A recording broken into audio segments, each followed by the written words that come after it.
Halo semuanya, perkenalkan saya Novita Rahmayani dari Teknik Informatika Angkatan 22 Purwakarta.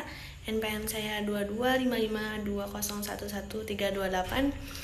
Saya dari mata kuliah Professional Development.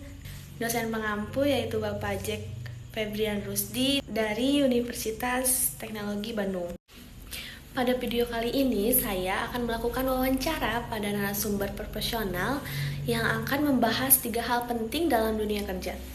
Yaitu satu ada kecerdasan emosi, yang kedua ada manajemen stres, dan yang ketiga adalah goal setting dalam berkarya. Oke baik, saya akan menanyakan langsung kepada narasumber. Selamat pagi Kak, terima kasih untuk meluangkan waktunya untuk wawancara ini. Boleh perkenalkan nama dan profesi saat ini? Halo, terima kasih atas kesempatannya. Perkenalkan, nama saya Maya Sofiana. Saat ini saya bekerja sebagai operator produksi di bidang industri. Dalam pekerjaan saya, sehari-hari saya banyak berinteraksi dengan tim, menghadapi berbagai tantangan, serta dituntut untuk bisa mengelola emosi dan tekanan kerja dengan baik. Menurut kakak nih, seberapa penting kecerdasan emosi dalam dunia kerja? Kecerdasan emosi menurut saya itu sangat penting. Bahkan bisa dibilang sama pentingnya dengan kemampuan teknis. Di dunia kerja, kita ini tidak hanya berhadapan dengan tugas, tetapi juga dengan orang-orang lain, baik itu rekan kerja, atasan, maupun klien.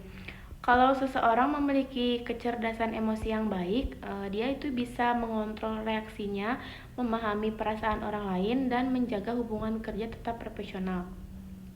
Oke, bagaimana cara kakak menggali dan mendalami emosi saat menghadapi tekanan atau konflik?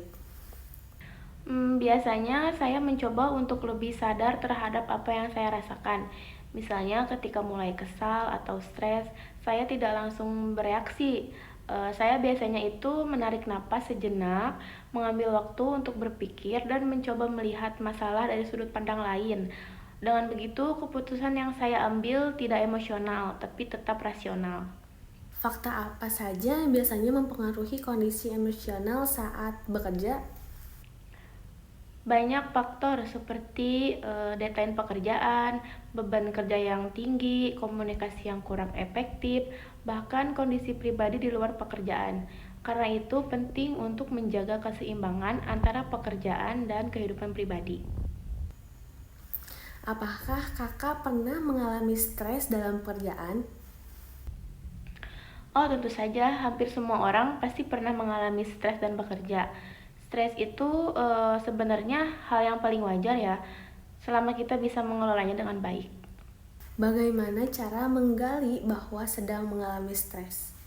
Biasanya ada beberapa tanda seperti mudah lelah, sulit fokus, mudah marah atau sensitif, bahkan bisa sampai kehilangan motivasi. Kalau tanda-tanda ini muncul, itu berarti kita perlu segera mengelola stres tersebut.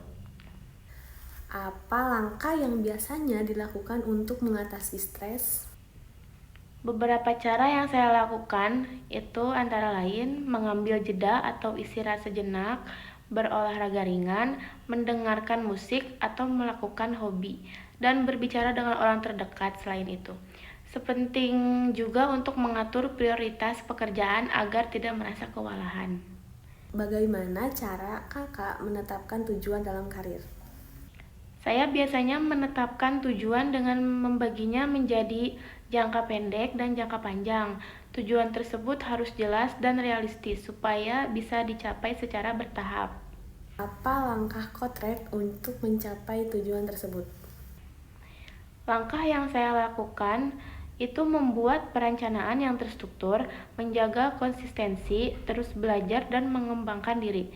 Saya juga selalu melakukan evaluasi secara berkala untuk melihat progres yang sudah dicapai. Apa saran untuk mahasiswa agar sukses dalam karir ke depannya? Saran saya, jangan berhenti belajar, berani mencoba hal baru, jangan takut gagal, dan yang paling penting itu tetap disiplin dan konsisten, karena kesuksesan itu proses, bukan hasil yang instan. Terima kasih banyak kakak atas waktu dan ilmunya yang telah dibagikan. Semoga wawancara ini bisa memberikan manfaat dan wawasan bagi kita semua. Saya Novita Rahmayani, pamit undur diri. Wassalamualaikum warahmatullahi wabarakatuh.